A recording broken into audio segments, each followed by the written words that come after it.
Welcome to SMS School. Good morning students. How are you? I hope you are fine.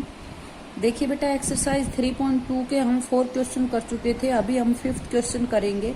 5th question का first part है हमारे पास. Is it possible to have a regular polygon with measure of each exterior angle as 22. कहता है कि एक regular polygon के यदि प्रत्येक एक्सटीरियर एंगल की मेजर 22 डिग्री है तो क्या वो एक रेगुलर पॉलीगन है. ये पॉसिबल है आपने बताना है. तो बेटा पॉसिबल रेगुलर हमारे पास यहाँ साइड वगैरह तो दे नहीं रखी, सिर्फ एक एक्सटीरियर एंगल दे दिया 22 डिग्री. तो उसके लिए हम पहले निकाल लेंगे. कैसे पता करेंगे कि उसकी साइड्स की संख्या निकालेंगे. अगर साइड्स की संख्या हमारे पास आ जाती है तो वो पॉसिबल होगा, अदरवाइज नहीं. तो साइड्स की संख्या कैसे निकालते हैं हम. नंबर ऑफ साइड, जो भी एक्सटीरियर एंगल्स का सम है उसके अपोन में एक्सटीरियर एंगल कर देंगे, यानी कि डिवाइड होगा दोनों का. और एक और बात, वैसे आप पढ़ चुके, जैसे ये सभी एंगल्स का हमने 360 लिखा है सम. तो कोई भी पॉलीगन हो, चाहे उसमें 3, 4, 5 कितनी भी साइड हो सकती हैं उसमें, लेकिन हमेशा उसके एक्सटीरियर एंगल्स का सम 360 होगा. और इंटीरियर एंगल्स का सम उनकी साइड्स के अकॉर्डिंग अलग अलग हो जाता है. बाकी एक्सटीरियर एंगल्स का सम सभी पॉलीगन्स में 360 होता है. तो देखिए कैसे करेंगे. एक्सटीरियर एंगल लिखा हमने, हमारे पास 22 डिग्री है, लिख लिया. सम ऑफ ऑल एक्सटीरियर एंगल 360 होता है. नंबर ऑफ साइड्स की संख्या बताया था अभी, सम अपॉन एक्सटीरियर एंगल. तो सम 360 अपॉन 22, ये काट देंगे 2 से 11 पे, और ये 180. तो हमारा आंसर आया 180 अपॉन 11. क्या ये साइड एक होल नंबर में आई? ऐसे कोई साइड हो सकती है भाई? नहीं होंगी फ्रैक्शन में, मीन्स ये पॉसिबल नहीं है. अगर होल नंबर्स में हमारे पास साइड आ जाती तो वो पॉसिबल था. तो hence it is not possible. Next part देखिए.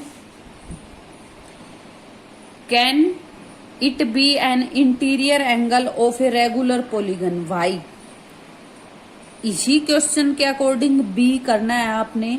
ये कहता है कि क्या एक रेगुलर पॉलीगन का इंटीरियर एंगल, इंटीरियर यानी कि अब यही लेना है 22 डिग्री, संभव हो सकता है? और है भी हो सकता है तो क्यों, और नहीं है तो नॉट पॉसिबल लिख देंगे. तो देखिए एक रेगुलर पॉलीगन का इंटीरियर एंगल बताना है कि 22 हो सकता है या नहीं. रेगुलर है मीन्स उसके सभी एंगल्स इक्वल है यानी कि एक 22 है तो सभी 22. इसमें भी साइड्स निकाल लेंगे. देखिए कैसे.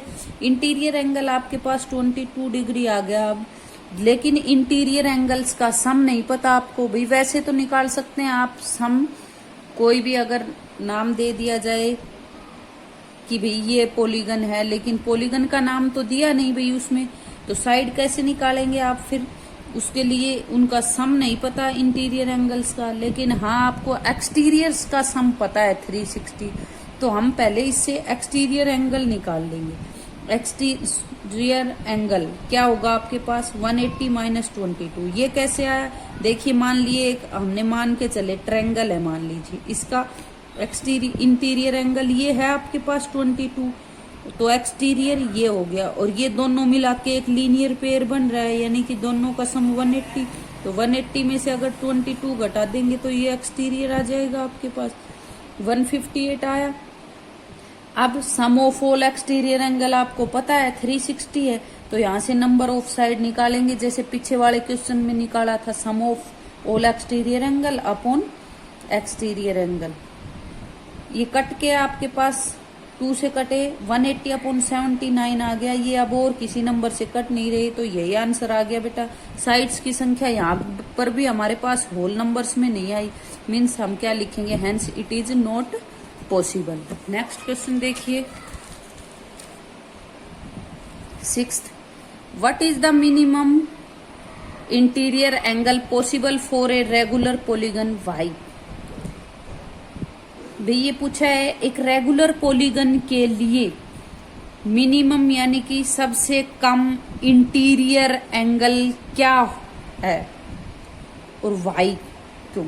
तो देखिए व्हाट बी पार्ट है, what is the maximum exterior angle possible for a regular. इसमें एक्सटीरियर पूछ लिया भाई, एक रेगुलर पॉलीगन के लिए मैक्सिमम यानी कि अधिक से अधिक एक्सटीरियर एंगल क्या हो सकता है। देखिए फर्स्ट में आपको पता है रेगुलर, मान लीजिए सबसे छोटा पॉलीगन भी इक्विलेटरल है, सबसे कम साइड है इक्विलेटरल ट्रायंगल में। ट्रायंगल से तो ज्यादा ही साइड होंगी क्वाड्रिलेटरल वगैरह में आगे जाएंगे तो इक्विलेटरल ट्रायंगल में तीनों साइड इक्वल होती हैं। और आपने प्रॉपर्टी पढ़ रखी है कि एक इक्विलेटरल ट्रायंगल के सभी एंगल 60 डिग्री होते हैं।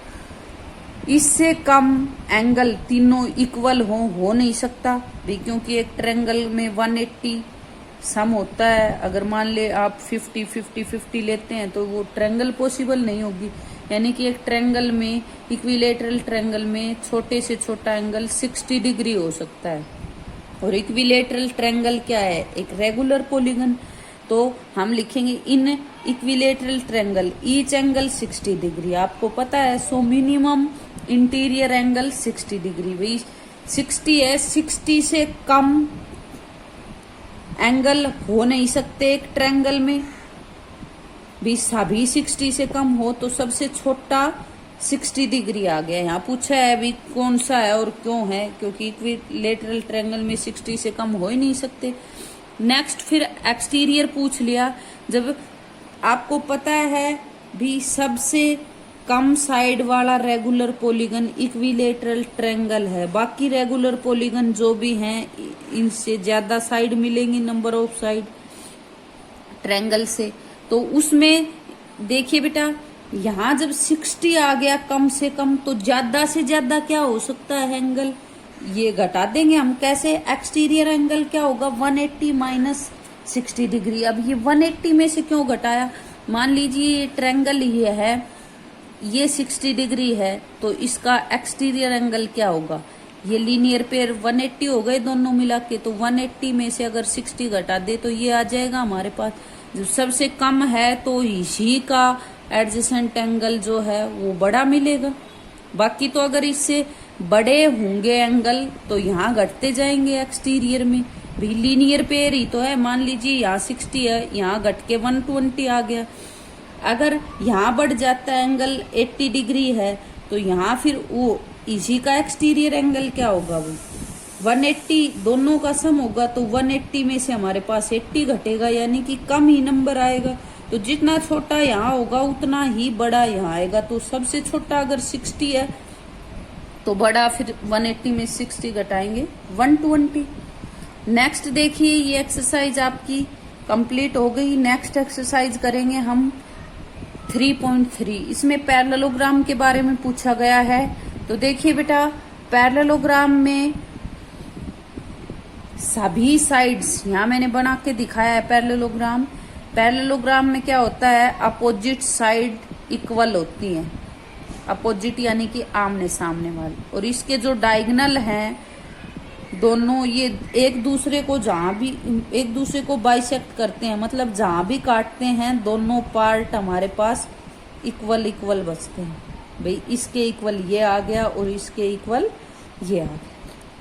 और भी कंडीशन है, इसके अपोजिट एंगल्स इक्वल होते हैं। डी के इक्वल बी है और ए के इक्वल सी है।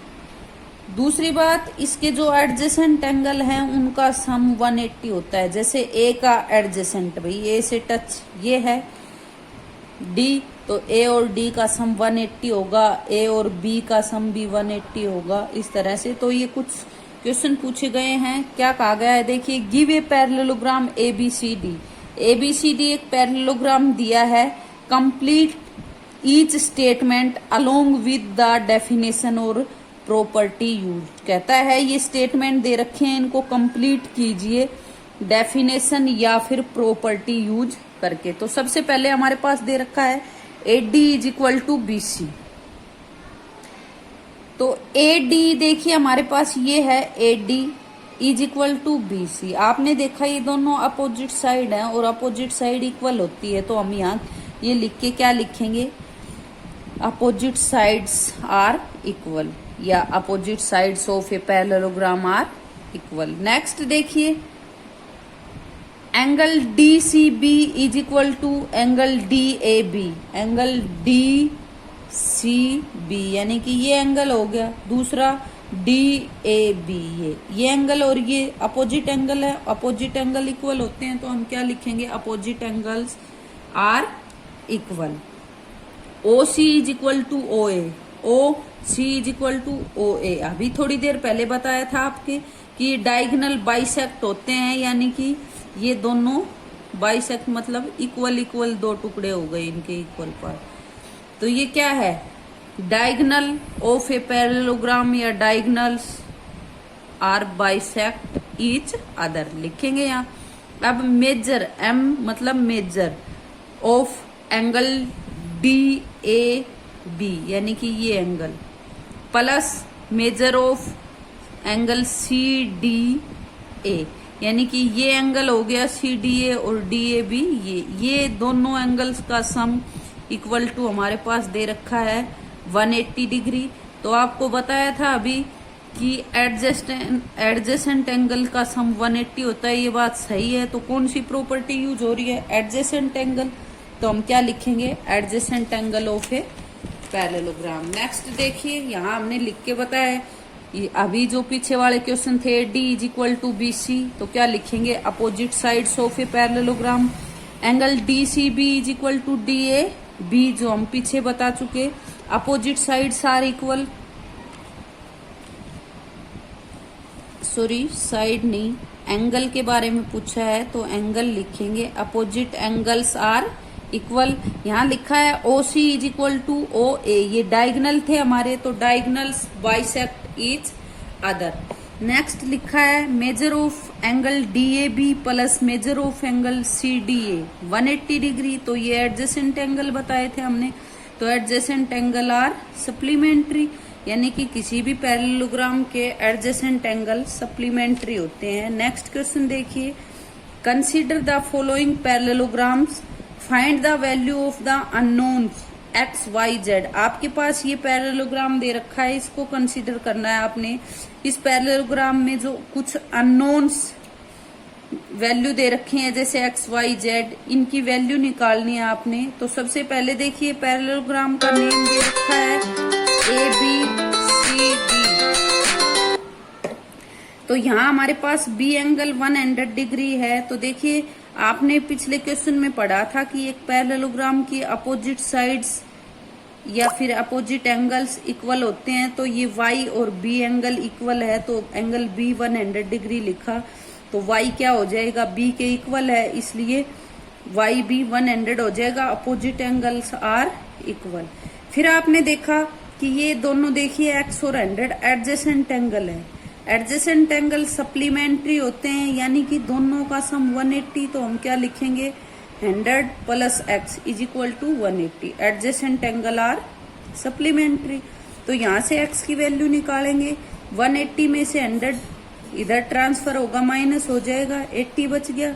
अब देखिए बेटा, x और z दोनों अपोजिट एंगल है और एक पैरेललोग्राम के अपोजिट एंगल इक्वल होते हैं, तो हम लिखेंगे z is equal to x, opposite angle are equal. x की वैल्यू आपके पास आ चुकी 80 है, तो हम x की वैल्यू लिख देंगे यहाँ, z is equal to x क्या है 80, तो 80 डिग्री हो गया। ये सभी एंगल्स आ गए हमारे पास। नेक्स्ट पार्ट देखिए, ये फिगर दे रखा है, इसमें x, y और z की वैल्यू निकालनी है। तो यहाँ देखिए आपके पास x plus 50 is equal to 180, कहाँ से लिखा हमने ये x प्लस 50, ये दोनों एडजेसेंट एंगल है, ये एक पैरेललोग्राम है।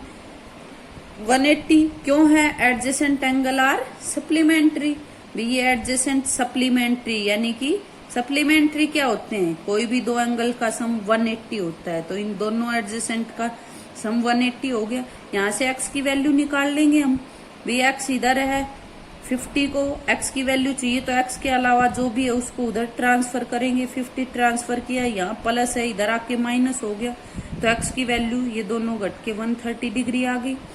अब देखिए बेटा, x और y अपोजिट एंगल है, यानी कि दोनों इक्वल है, तो हम क्या लिखेंगे, x is equal to y, तो एक्स की वैल्यू तो हमारे पास पहले आ चुकी, वाई की चाहिए हमें, तो y is equal to x की जो वैल्यू आई है एक्स की जगह रख देंगे 130, यानी कि वाई और एक्स इक्वल है तो दोनों की वैल्यू इक्वल होगी, अपोजिट एंगल आर इक्वल होते हैं। फिर यहाँ देखिए बेटा जेड है, अब यहां से अपोजिट 50 के अपोजिट ये एंगल होगा और यहाँ निकालना आपने जेड है, तो इसको हम मान लेते हैं एंगल 1 मान लिया आपने। एंगल 1 अगर आ जाए तो ये लीनियर पेयर होगा, यानी कि इन दोनों का सम 180 होगा, ये निकाल सकते हो आप। तो पहले हम एंगल 1 निकालते हैं। Angle 1 is equal to 50 degree, कहाँ से आया, अपोजिट एंगल है, अपोजिट एंगल सारे इक्वल होते हैं एक पैरेललोग्राम के। तो एंगल 1 प्लस जेड, देखिए अब 1 की वैल्यू आ चुकी है आपके पास, 1 प्लस जेड दोनों क्या है मिलके, देखो एक सीधी लाइन बन रही है, स्ट्रेट लाइन, 180 हो गया, लीनियर पेयर है ये। यहाँ से 1 की वैल्यू 50 डिग्री प्लस जेड है 180, जेड की वैल्यू यहाँ से निकाल लेंगे, जेड को इधर रखेंगे, बाकी को उधर ट्रांसफर, 50 उधर जाके माइनस हो गया, तो z is equal to 130। Okay, यहाँ तक आपने करने हैं।